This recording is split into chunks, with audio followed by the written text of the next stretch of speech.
What's going on? The Muay Thai guys are back and we're live again. Like that's two in a row, kind of. So we're on a little bit of a streak and we're hoping to keep it up. But super excited about today's conversation. But before we get into that, what's up, Paul? You back in Chiang Mai? How's training? How's life? Life is good. And I think that today's topic, for those that are watching right now live on Facebook, you already got a little preview to what we're going to be talking about. In addition to your regular Muay Thai training, when it comes to nutrition, to weight training, to strength and conditioning, and just pretty much additional physical therapy and work. That is complementing like our lifestyle changes right now, us coming here to Chiang Mai, because I finally feel like we're in one place. We're in a routine where everything can fit into one place and we can make sure to get everything in at the same time.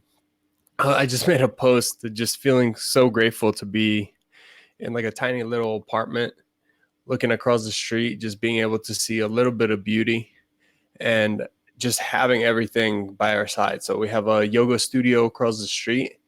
We're a walk away from the camp, the Muay Thai camp. We have an organic food restaurant just one street over as well, a little organic market as well. So that kind of brings all those things together for us. And us traveling for the past 3 months, as I'm sure you know what that's like, it feels, I'm just super grateful. It feels like I'm at home again.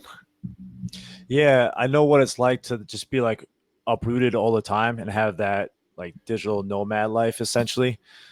And it's hard to get into like a routine of any sort. And like traveling's a lot of fun, and it's like a great experience because you get to see so many different things and meet different people. But it's very tiring, and it's hard to be like super productive while you're traveling.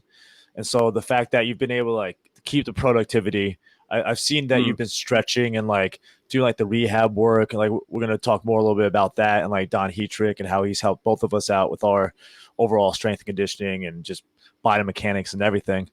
It's just I know how nice it must feel to like be in one spot again for a little while.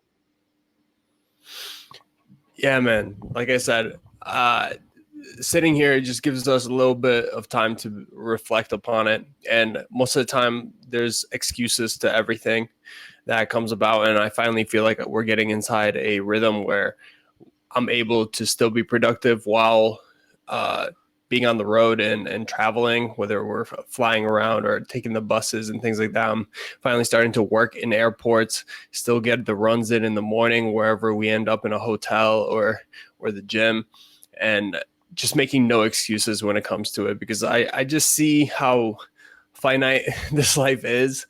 There's so much that I want to accomplish. And I realize that when I have free time, most of the time, I'm not actually rehabbing my mind and my body. I'm just like letting it rest. And I feel like that actually slows me down versus keeping momentum, like accomplishing, like getting that check once a video is produced, once an article is written, once I put something out and get the feedback from the people, from the fans, then that gives me more momentum to keep going. And the same goes in the gym. When I'm performing well, when I feel in shape, when my body feels in shape, when I have more energy, then that momentum keeps me going throughout the day to get the work done as well. So keeping that rolling, all these things, like a lot of plates spinning at the same time, I think is just the only way to really reach that greatness I'm looking for.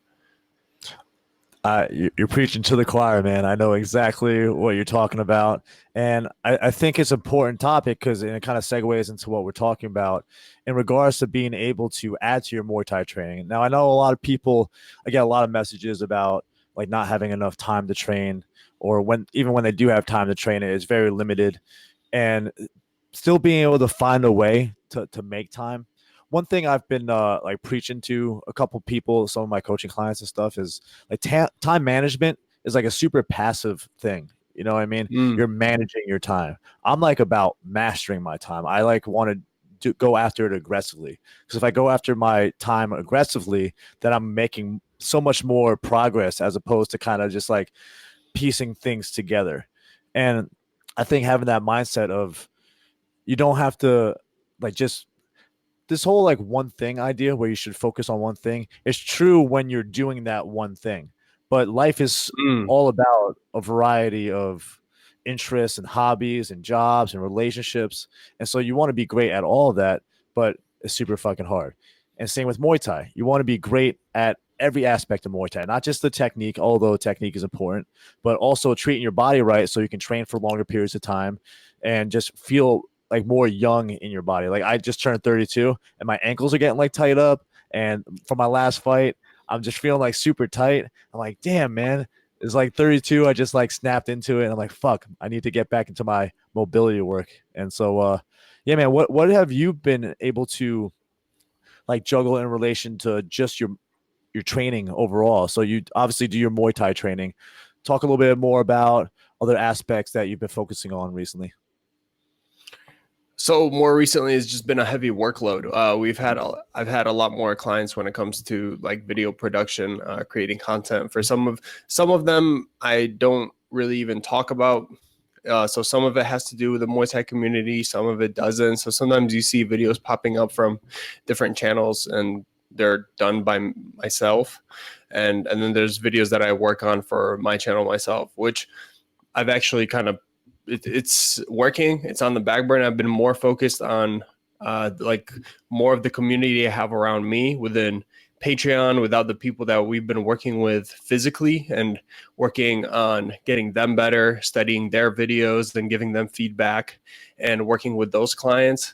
But then having to do my work, getting the Thailand training camp content out, and then the pretty much production for whatever other companies are reaching out. But then on top of that, making sure that I'm still training every single day.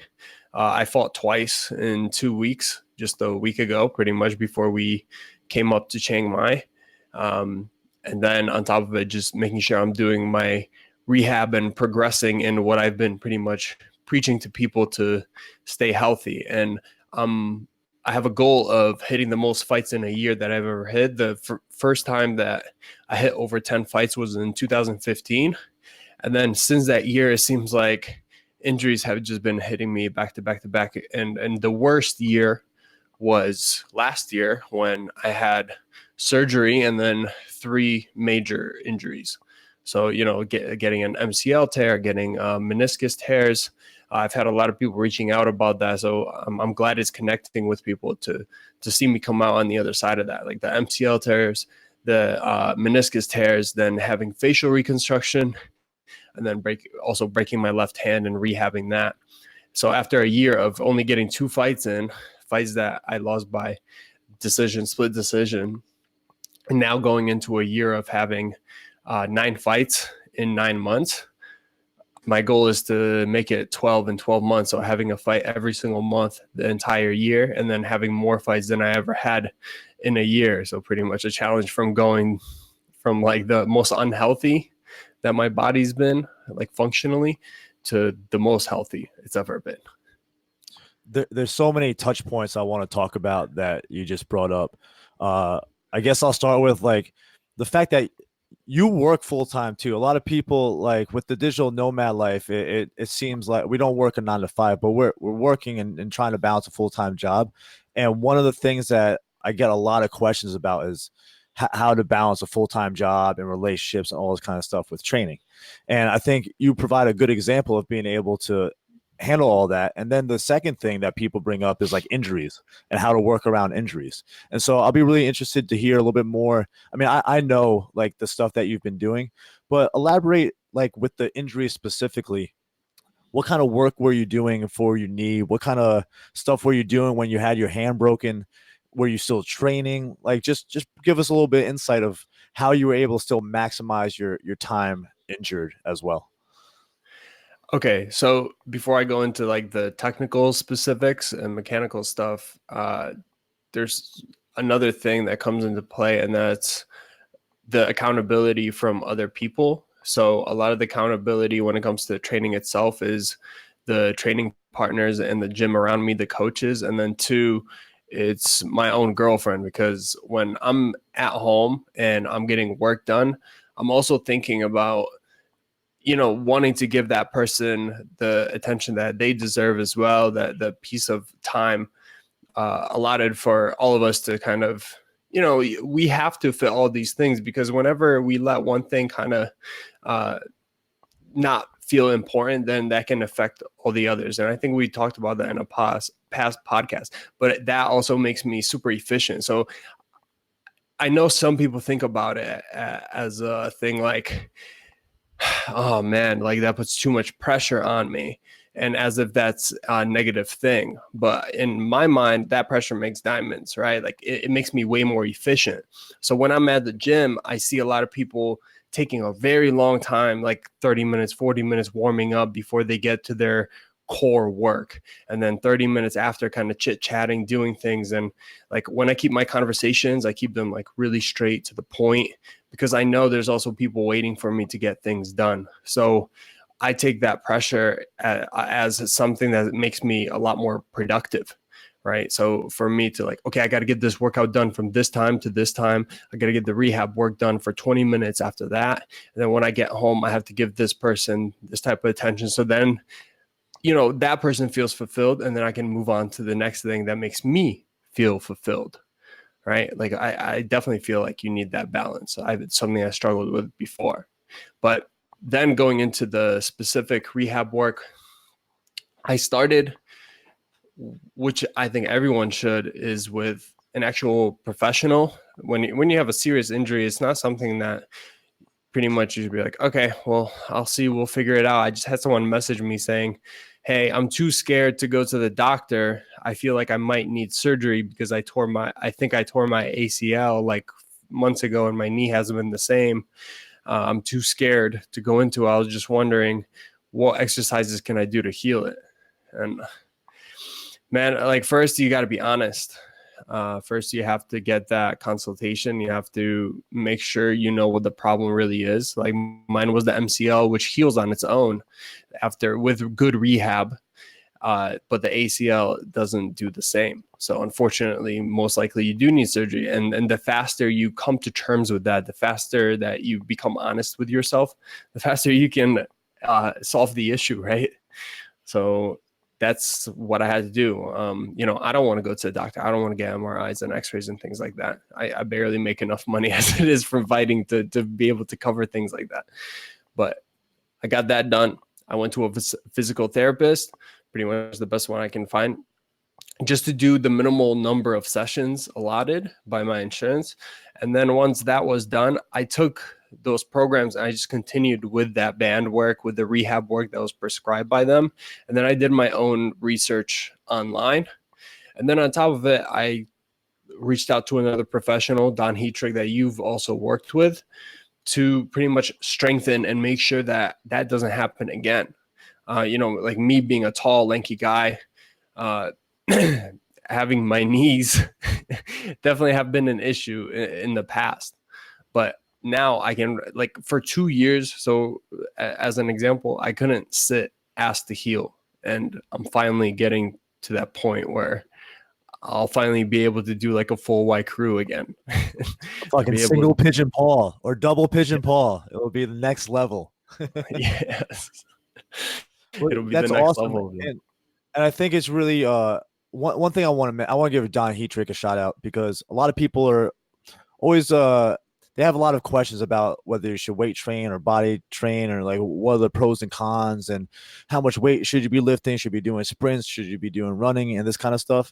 And I touch on that on the Muay Thai Guy site and our vlogs and all that kind of stuff. But Don Heatrick, like, I know my stuff, but Don Heatrick like really fucking knows his stuff, and his whole niche is strength and conditioning specific to Muay Thai.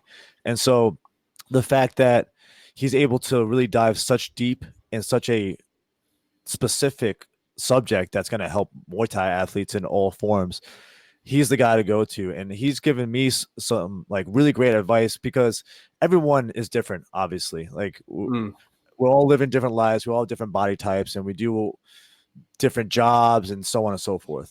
And one thing he really does well with his coaching program is that it's all super individualized based off your goals, what you have going for you, and like your body type. And he also makes you go through a screening test for mobility. And the mobility is something that's been like highlighted by guys like Conor McGregor and Ido Portal. And just like the functional movement is becoming more and more important, and people are realizing the importance of it, and just the ability to move your body and be nimble and just be able to just kind of avoid those injuries or recover from injuries even that much more faster. So I think it's I guess I'm just giving like a big shout out to Don Hetrick. And if you have like questions or you want like personalized coaching when it comes to strength and conditioning, he's your guy to go to, because he's been helping Paul and I.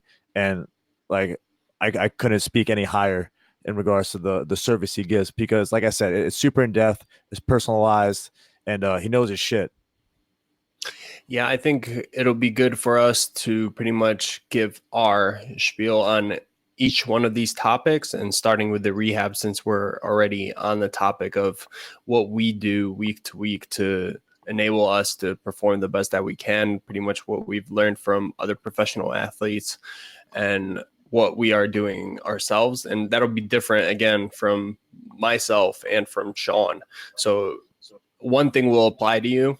Maybe you're more like myself, like a tall, lanky guy, or someone like Sean that has a different fighting style. But what you just said with mobility and people like McGregor, like looking at certain movements of certain fighters, I see some of the Thais move in ways that I just know I can't do. Meaning, and then it has made me realize how limiting that is, how limiting that is to my style, my fight game, how much more I can really do, because I am more of a endurance fighter. I feel like I should be able to do more like volume endurance fighting, and that's been a lot of my style switch recently, more of what I'm trying to focus on. And that mobility work, the rehab work that I've been doing, is getting me a little bit closer to that. So sometimes it's not even about how much you might have the technical, tactical prowess and IQ, but there are certain things that are completely limiting you, like not being able to put my ass to heel. Obviously, that affects the way I can spear knee. So maybe I have to develop a different style of knee until I get to that range of mobility again.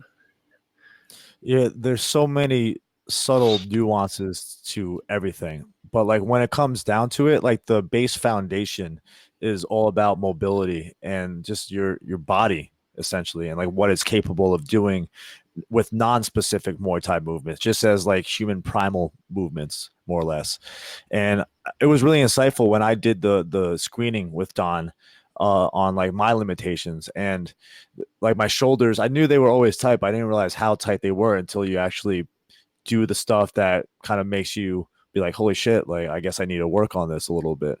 And so at the very least, one thing that I've noticed that a lot of people struggle with, and I struggle with as well, is being as disciplined with like the mobility and the stretching and the things outside of Muay Thai as I am disciplined when it comes to my Muay Thai training, you know? Yeah. So for me myself, I've just made it a thing to either do it right after training in the afternoon. Here we're training outside, and the gym's kind of in the jungle, so there's a ton of mosquitoes. So after the nighttime, I have a yoga mat, a foam roller, and then a lacrosse ball that I work for at least 20 minutes when I get back after the afternoon training, right? And now that's my goal. We have a space now. Like I said, that's what I'm grateful for, to be in one place, knowing like I can have the space and be able to just have my equipment here. So I take care of I've always been a person that, like what you've talked about, the 80-20 principle, the biggest bang for the buck type of stuff. A lot of people, hip flexors are an issue. The IT band is an issue. So those are the things I really take care of. Like my shoulders used to be an issue as well. And it wasn't until I dislocated my shoulder and had some issues with the bicep tendon that I finally started doing a lot of strength and conditioning to do a lot more pulling. And that's why I do pull-ups nonstop every single session now, and do twice as much pulling than I do pushing, because we do push so much. So my mobility work is pretty much like a 15 to 20 minute yoga cycle that takes care of pretty much my hips, my glutes. And out of all things, funny that you mentioned the half pigeon, is your girlfriend, Liz, just showed me the little details. Wife, bro. Like, She's my wife. She's gonna kill you if she hears that. but I was just thinking about this in my head. Like I see my friends get married or have kids, and in my head I go like, oh man, like this girl is pregnant. And then I think about it, I'm like, oh yeah, we're 26, 27. I'm like, oh, people at this age, I guess, get pregnant and married. Yeah, they live a different life than we do. That's for fucking sure. But yeah, it's always you're a one of the perspective. ones that are taken for life now, man. Hell yeah. At least you vowed to. I do. Yeah. I forgot where the conversation was. It was from Half Pigeon Paul. So your wife showed me how to be able to, like, just the little nuances, the different details in the stretches when it comes to opening up your hips. And I've taken those like biggest bang for your buck stretches, and I just pretty much do them every chance that I get now. And that has helped. So after I finished doing the pigeon stretch, that actually helps with the inside of my groin that was an issue, and it alleviates a ton of the knee pain that I've had. So something as small as doing one specific stretch has not only helped my knee that I injured before, but the next day in training, my knees aren't aching. They don't hurt as bad when I'm running. And during training, it doesn't feel as sore. So that mobility work, the foam rolling, the lacrosse ball also enables me to work harder, which makes me more technical, stronger when I'm in the gym the next day. Yeah, I think it's a very overlooked aspect that I definitely have overlooked for a majority of my career. I've always implemented yoga. Yoga has been like a key component. I usually do it at least once a week, and I know that's not like anything crazy much, but it just helps. And it helps with more than just the mobility. It helps with the breathing and all that kind of stuff as well. But I want to go on to this question that we have in the Facebook stream as we're doing this from Fabian McKay. He's asking, how many long distance and sprint runs do you integrate into your schedule? And how many of the Muay Thai sessions of the possible 12 per week do you cut out to do your strength and conditioning? So I guess I'll give a quick rundown of my thoughts. Okay. And when it comes to my personal training camp, I pretty much run long distance every day. So like 6 days a week. And long distance is a very subjective term. I would say I run 5K at least every day. And some days I'll run like 7 to 10K like towards the end of the week usually. And then I'll mix in 2 to 3 sprint training sessions throughout the week, but that depends on how close I am to a fight. So the sprints ramp up as I get closer to the fight, and the long distance kind of takes I run 5K the most. I don't really run 10K from there. When it comes to like strength and conditioning, I usually do like 2 to 3 strength sessions a week, and usually 2, but I get it in, and it's a really good plan created by Don Heatrick. So I'm able to not really have to think too much about it besides performing the exercises the best I can. So and then with the Muay Thai training, how many like Muay Thai sessions I do per week, I usually go with the flow, and I try to make as many as I can. And I have like a set amount that I want to go to, but it also depends on my body, my mind, and like just how I'm doing everything. But typically I'll make during fight camp, I'll make as many sessions as I possibly can.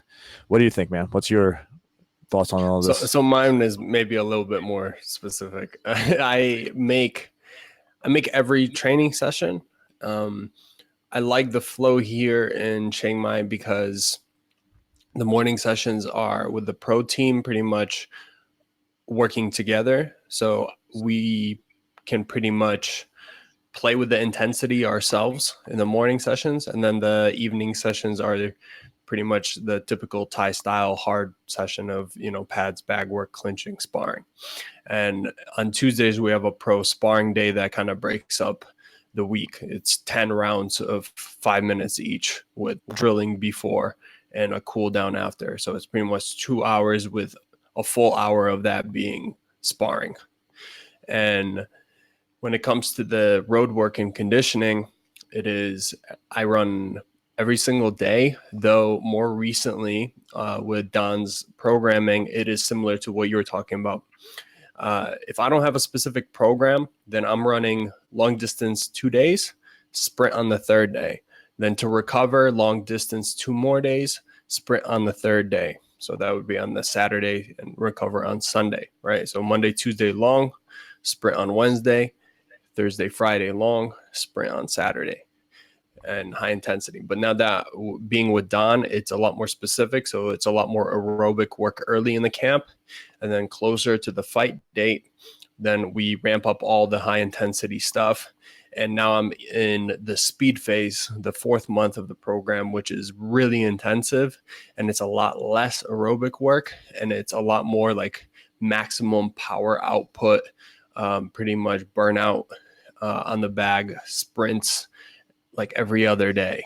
So closer to the fight, it's a lot more rest and then just high intensity, a lot of rest, a lot of high intensity. And strength and conditioning is similar to yours, 2 to 3 times a week. Very specific. Before, it would be the big 3 pretty much. Quality reps of 5x5 for deadlift, for squat, and for a press, and some type of pulling movement thrown in there as well. So your push, your pull, dominant hip movement, those are your biggest bang for the buck exercises. 5 reps times 5 sets, and pretty much leave a few in the tank so you're not burning yourself out or having bad form, getting injured or sore. Like I was never really getting sore from those big movements because I was leaving 2 to 3 good reps in the tank, but still getting the power in.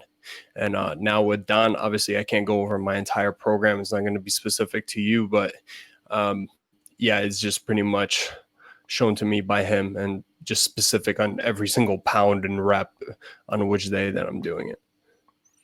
Yeah. I love the specificity of it all and how it just all makes sense. And the way that it's able to, because you're a pro fighter and able to train as much as you're able to, because you live near a Muay Thai gym and do the strength and conditioning and do the mobility and everything, it's a really good template to follow.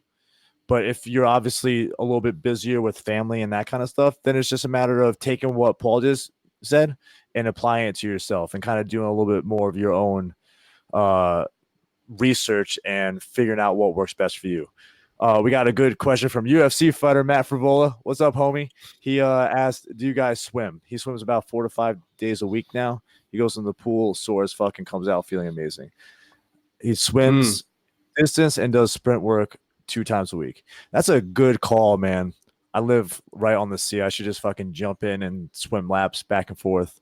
But it's something I've always, like, in the back of my mind, I'm like, oh, I should swim more. But I'm not like that good at it, and it's fucking tiring as hell, especially if you're not good at it. It's efficiency. It's a skill thing. Like if you're skilled enough to get to the point where you can get the workout from the actual workout itself rather than the skill work that it takes of like the technique of breathing and the stroke itself. I would think it probably is one of the best ways to get your cardio in because there's zero impact while you are testing your cardiovascular system and aerobic system. I'm about to start doing that shit. Once I get back, I'm going to be traveling and shit. But yeah, that sounds like a great idea. Thanks for the tip, Matt. Other than that, is there any of the touch points you want to get on before we start wrapping up? Let's move on to nutrition.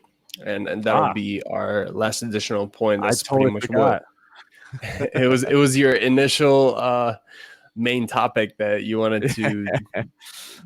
to discuss. And obviously it's going to be different depending on where we are because stateside nutrition versus Thailand nutrition, they vary, but pretty much when it comes to you, when it comes to a fight where you are cutting weight, and what you remember from the States versus how you try to implement your nutrition, how it helps you within your training camp in Thailand as well.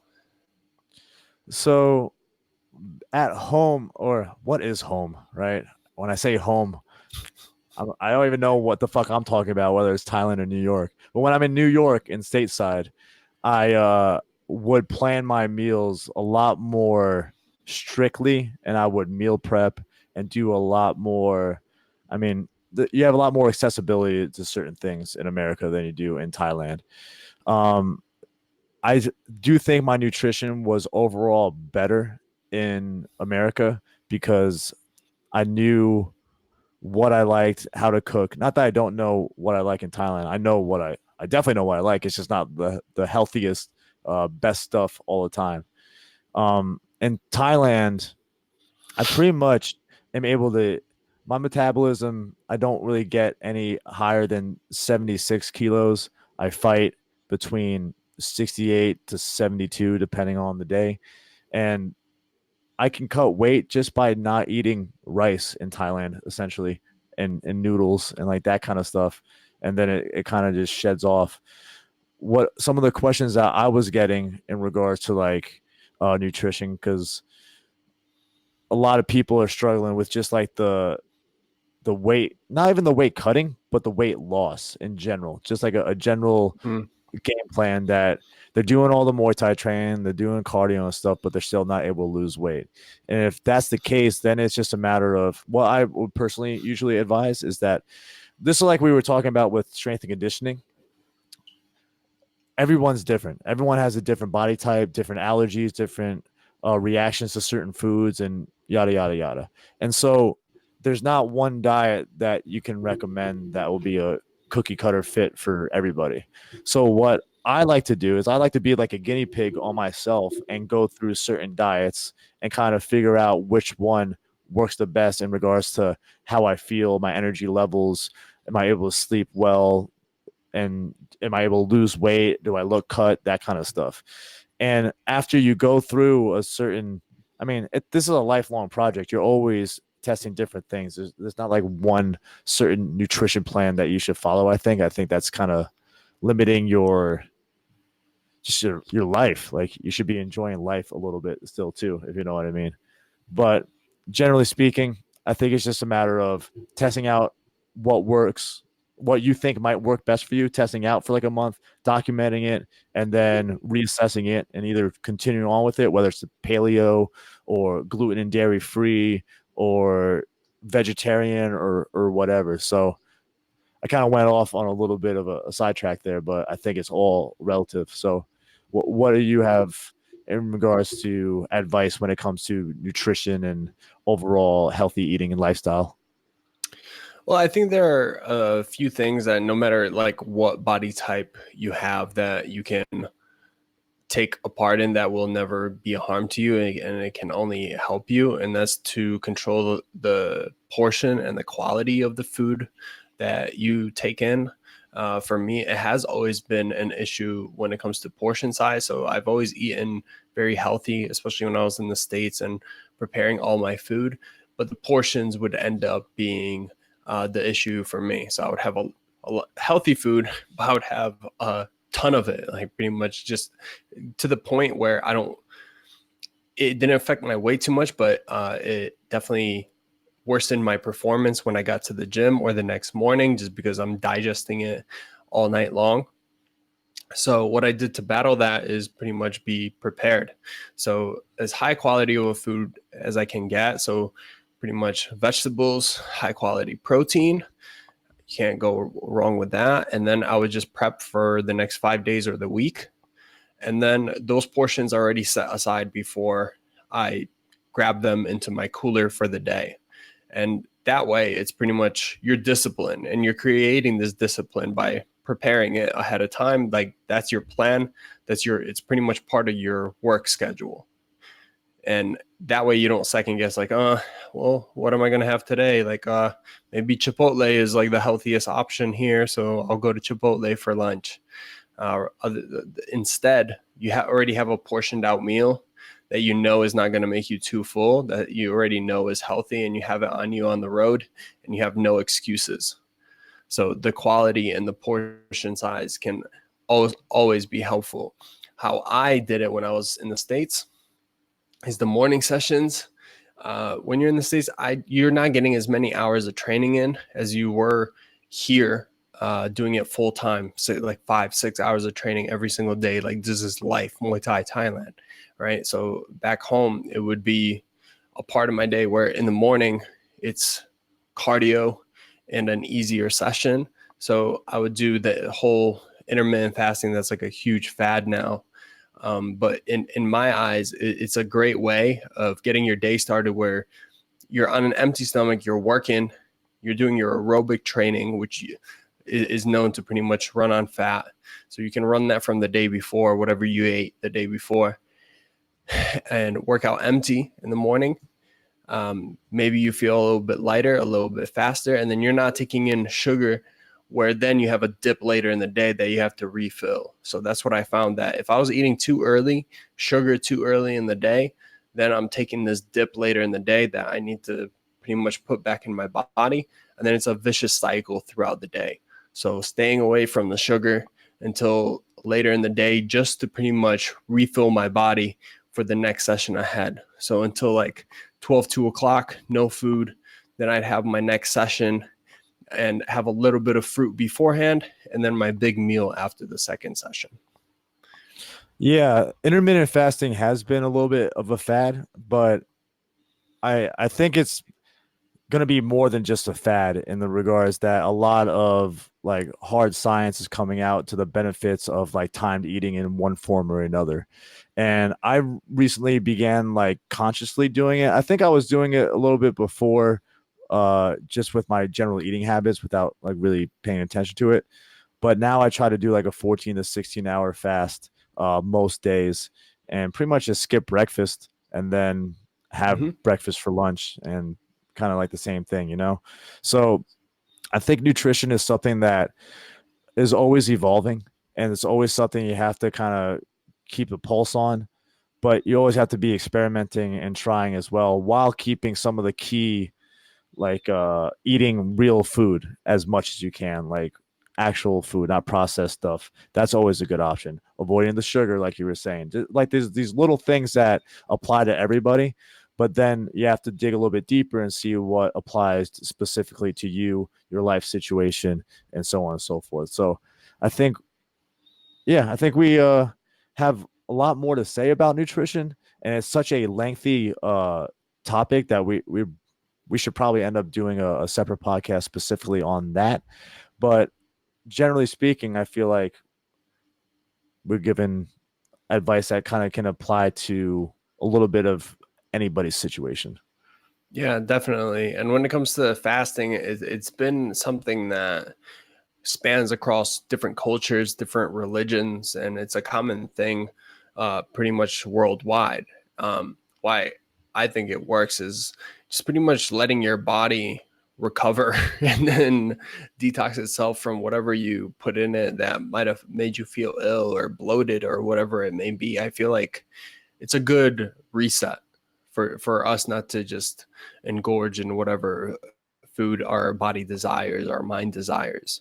So that's what it's helped me do, is that when I wake up in the morning, I get that empty workout in. I feel like I'm doing a daily detox on my body and getting a good reset to start my day. Yeah. I mean, it definitely affects your whole day, your whole mental space, your physical energy, and like everything in between. So it's definitely worth diving deep into and trying to figure out what works best for you. But other than that, man, is there anything else you want to touch on? No, that's all, man. Just wondering what you're up to, where you're off to next, and anything else for the fans. So I am traveling in 2 days to Spain to host another Muay Thai retreat, but this is the first one in Spain. It's gonna be fucking sick. I can't wait. I'm just like putting together the final touches with the itinerary and everything that we're doing, and it's gonna be epic, man. And like about half the group are returning campers, and so it's just gonna be like a reunion in sorts. And so really looking forward to that. And then going to New York for a week to go to Liz's best friend's wedding, see some family. And then we're back in Bangkok mid-October. I'll be coming up to Chiang Mai to host the training camp alongside you. And I'm really excited for that, man, because it's pretty much sold out now. There might be like 1 or 2 spaces left for 2-week options, but this is going to be such an immersive and such a fun experience because Chiang Mai is like really Thailand, and it's really just a beautiful city, beautiful town, and has a really cool vibe to it. And just the training as well, like just being immersed in the training again. And for me, getting a different environment to train in and have a lot of fighters to train with, it's gonna be a lot of fun, man. So I'm super excited. I'm sure you are too, just to be in Chiang Mai right now and having a routine to get into. And so yeah, man. What are your plans before we get going? Hopefully you're not traveling or anything anytime soon, right? But you Not might at be. all. That's Yeah. not at all. That's actually been the part that I'm super excited about is the past 5 days. I want to say I just been sitting at my computer, letting my eyes and my brain just fry itself to death, pretty much. Trying to edit while still writing, and I just put the finishing touches on a 25-page guidebook to Chiang Mai that everyone is going to be receiving that's coming here in October. And just going over it and going over all the experiences that we've had here in this city, and pretty much giving a preview to everyone of what they're going to experience is making me grateful for those experiences myself. Like, oh my God, like these are really awesome places. And as I'm writing it, it's giving me energy because it's what I'm feeling. I'm picturing these memories that I have, and then just being able to do it with the people that are coming, because I know how exciting it is just having done it when we're down south in Kopangan. So now getting ready for this next one. And then on top of it, a lot of people here are getting excited for it, like people at the camp. We have a number of girls that are experienced fighters. We have Marie that has like 40 plus fights, super experienced female fighter here at Quest. And I've been working with Jack, and the head coach, Dylan, is getting ready to fight for a local stadium title here as well. So we've been just doing Shark Tank clinch rounds and sparring and training. So the energy is already picking up. So once everyone gets here and we get in that flow of heavy training in the morning, the afternoon, having pro practice, and on top of it, just doing things as a team, then I think it's going to really pick up. And they're excited to have you here too, and hopefully get you to fight for a local stadium title or to just get a quality fight. Yeah, I'll definitely be fighting, man. I'm excited to see Jack again. It's been a fucking minute since I saw that Englishman, but it's gonna be just fun to catch up with him, see you guys again, and see a lot of returning campers to this one as well. And yeah, man, I'm super grateful for this experience. It was great catching up, and I had a lot of fun chatting about a variety of topics that we can honestly pick any topic we just talked about and probably break that down to a separate podcast, which we'll probably end up doing. But yeah, other than that, keep following us on Muay Thai Guy, Muay Thai Athlete. You got any other like last minute projects that you want to shout out? Other than that, I'm good to go. Pretty much just get to patreon.com/striking technician. The next project going up, the first 2 videos already are going to be getting out this week for the Namsak Noi private lesson. There's a ton of my seminars, clinics on there, and a lot of it's been picking up. There's a private Facebook group that's also a part of it that we discuss things in and post all the content. So if you want to get some of the more exclusive projects that are a lot more detailed than the public stuff, unfortunately, the public speaks for itself, and they like really clickbaity, short, straight to point things that aren't as detailed. I'll do it for those people, but if you want a little bit more detailed stuff, just head on over to patreon.com/striking technician. And besides that, looking forward to talking to you guys next week. Hopefully we can get on the podcast with Sean's travels. If not, it'll be the weekend after. If you have any suggestions for the podcast, definitely make sure to email one of us, Paul@MuayThaiAthlete.com or Sean@NakamWayNation.com. Other than that, Thank you guys for listening. Muay Thai Guys, we're out. Peace.